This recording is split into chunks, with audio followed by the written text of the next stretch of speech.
எனக்கு திராவிட முன்னேற்ற கழகத்தின் முன்னாள் கொள்கை செயலாளர் சார், முன்னாள் கொள்கை பிரச்சார பீரங்கி. நான் சொல்றேன் சார், என் ரெக்கார்டு சார்.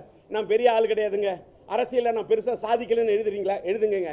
ஆனால் நான் ஒன்று சொல்கிறேன், இந்த ரெக்கார்டுன்னு ஒன்று இருக்குல்ல, வாழ்க்கையில் எல்லாருமே கிராண்டாக பணக்காரங்கன்னா இருந்தாக்கா 5 ஸ்டார் ஹோட்டலில் கல்யாணம் பண்ணுவான், ஏழை சாதாரண கோயிலை வச்சு தான் கல்யாணம் பண்ணுவான். பணக்காரன் வீட்டில் தாலின்னா தங்கத்தில் தாலி போடலாம், ஏழை வீட்டில் மஞ்சக்கீரில் தான் தாலி போடுவான். அதுவும் தாலி, இதுவும் தாலி தான், வேணா அது தங்க தாலியாக இருக்கலாம். இது ஏழை போடுறது மஞ்சக்கீத்தில் போட்டாலும் அது மங்களமான தாலி, அது மாங்கல்யம். அது அது அது அது எல்லாத்திலும் ஒரு கணக்கு இருக்குங்க. ஏன் அரசியல் என்ன தெரியுமா? இன்னைக்கு சொல்றேன், கோடம்பாக்கத்தில் கொடி கட்டி பறந்தார் எம்ஜிஆர், புரட்சி தலைவர், புரட்சி நடிகரா. அதே மாதிரி கோட்டையில கொடி கட்டி பறந்தார் புரட்சி தலைவரா.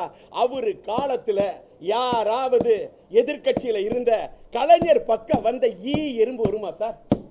அன்னைக்கு அரசியலுக்கு வர முடியுமா சார்? 28 வயசு முடிச்ச ஒரு பையன், 28 வயசுல 1984 ஏப்ரல் மாதம் 13ஆம் தேதி திமுகவில் கொடுக்குற என்ட்ரி கொடுத்தோன்னா மயிலாடுதுறை அண்ணா நகர் இடைத்தேர்தல் 4 தஞ்சாவூர் உப்பிலியாபுரம் 2 தொகுதியில திமுக ஜெயிச்சது சார்.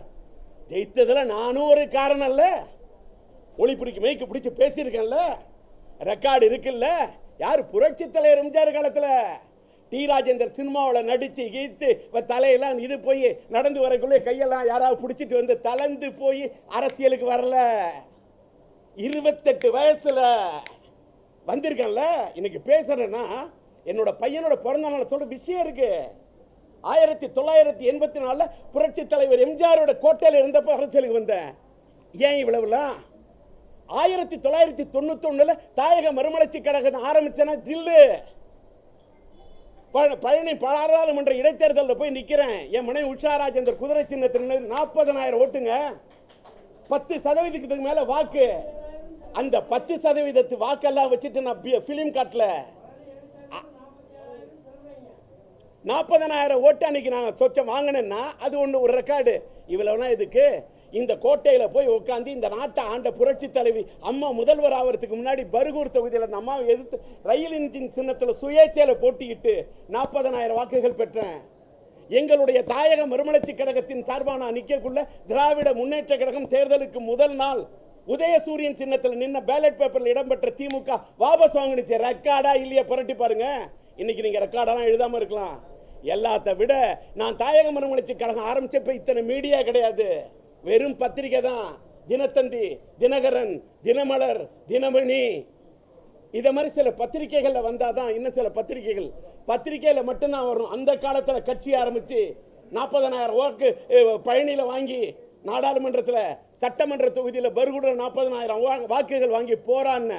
ஆனா திராவிட முன்னேற்ற கழகத்தை எதிர்த்து அன்னைக்கு திராவிட முன்னேற்ற கழகத்திலிருந்து மறுமலர்ச்சி திராவிட முன்னேற்ற கழகத்தை தொடங்குறதுக்காக மதிமுகவை தொடங்க வைகோ பிரிஞ்ச உடனே திமுகவை உடைக்கிறாரு. அத்தனை மாவட்ட செயலாளர்கள் திமுக விட்டு போயிட்டே இருக்காங்க, வருசலா போறாங்க. அத்தனை பேரு திமுகவே உடைஞ்சு அப்படியே வெள்ள மாதிரி பெருக்கெடுத்து ஓடுது. அந்த நேரத்தில் திமுகவுக்கு சோதனை காலத்தில் கலைஞர் கூப்பிடுறாரு, தம்பி ராஜேந்தர், தாயக மறுமலர்ச்சி கழகத்தை வச்சிருக்கேன் தம்பியே, நீ வான்றாரு. போய் எனக்கு துணையா வான்னாரு. போய் வெள்ள மாதிரி வைகோ உடைச்சொன்ன வெள்ள மாதிரி பெருக்கெடுத்து ஓடினப்போ போய் போட்டேன் சார் தடுப்பான. கலைஞருக்காகவும் திமுகவும் போய் நின்ன சார் தோண. வைகோ மேல தொடுத்தேன் சார் கண. அன்னைக்கு சொன்னாங்க டிஆர் மாதிரி யாரு இனு. ஆனா இன்னைக்கு எனக்கு கடவுள் மட்டும்தான் சார் துணை. என் கடவுள் துணை. என் கூட அந்த கடவுள் அனுப்பிச்ச தூதர்கள் மாதிரி என்னுடைய எஸ்டிஆர் ரசிகர் மன்றத்து தம்பிமார்கள், என் பையன் சிலம்பரசனுக்கு அப்பா சார், ஃபாதர் சார். இந்த எஸ்டிஆர் மன்றத்து இந்த ஆத்மன் ரசிகர் மன்றத்து தம்பிமார்கள் தோழர்கள் இருக்காங்களே, அவர்கள் இன்னைக்கு துணையா இருக்கிறாங்க. அந்த பசங்களுக்கு நான், அந்த பையன்களுக்கு நான் என்னன்னு சொல்றேன், என் பையன் மாதிரியா தம்பி, என்னுடைய ரசிகர் மன்றத்தில் இருந்தவர் தான்யா. அவங்கெல்லாம் பெரிய பெரிய போஸ்டுக்கு போயிருக்காங்க. நான் தாயக மறுமலர்ச்சி கழகத்தை போய் இணைச்சேன். அப்படி இணைச்ச என்ன திமுக தான் என் தாய் கழகம் நினைச்சேன்.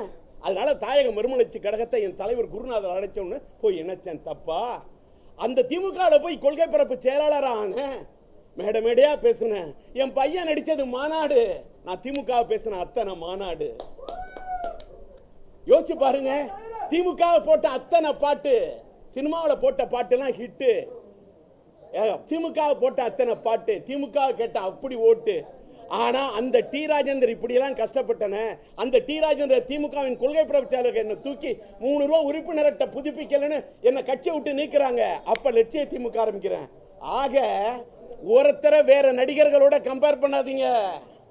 நான் எழுத்தாளர், நான் இயக்குனர், திமுகவின் கொள்கை பரப்பு செயலாளர், பூங்கா நகர் தொகுதியின் முன்னாள் சட்டமன்ற உறுப்பினர், எல்லாத்துக்கும் மேல கலைஞர் எனக்காக கொடுத்த தமிழ்நாடு மாநில சிறுசேமிப்பு குழுவின் துணைத் தலைவராக, கலைஞர் தலைவர், நான் துணைத் தலைவராக இருந்தேன். கோட்டையில் இருந்தது எனக்கு ஒரு பதவி, சுடர் விளக்கு வாகனம். அதை ஈழத்தமிழர் பிரச்சனைக்காக நான் ராஜினாமா பண்ணேன் சார். ஒரு கவுன்சிலர் பதவி கூட ராஜினாமா பண்ண அந்த உலகத்தில் ஈழத்தமிழர் பிரச்சனைக்காக ராஜினாமா பண்ணேன். அதுக்கெல்லாம் இந்த நாட்டில் மரியாதை இருக்குமா? இருக்காது. ஆனால் ஈழத்தமிழர் பிரச்சனையை வச்சு நான் சம்பாதிக்கல சார். நான் வெளிநாட்டிலேருந்து யார்ட்டையும் காசு வாங்கல சார். நான் வெளிநாட்டிலேருந்து யார்ட்டையும் பணம் வாங்கல சார். ஆனால் என்னோட ஈழத்தமிழ் மக்களின் மனத்தை வாங்கினேன் சார். அவங்களுடைய ரணத்துக்காக குரல் கொடுத்தேன் சார். அவங்களுக்காக பாடினேன் சார். எனக்கு உடம்பு சரியில்லாமல் ஹார்ட் அட்டாக் வர்றதுக்கு முன்னாடி கூட ஈழத்தமிழுக்காக பாட்டு பண்ணேன் சார். இது என்னோட வரலாறு சார். இதை எல்லாத்தையும் புட்டு சொல்லிட்டேன். என்னால் முடிஞ்ச வரைக்கும், இயன்ற வரைக்கும் பண்ணுவேன் தானம். இந்த வயசில் எனக்கு வந்திருக்கிறது நிதானம். என் ஆத்மாவுக்கு தேவை சமாதானம். அவ்வளோதான்.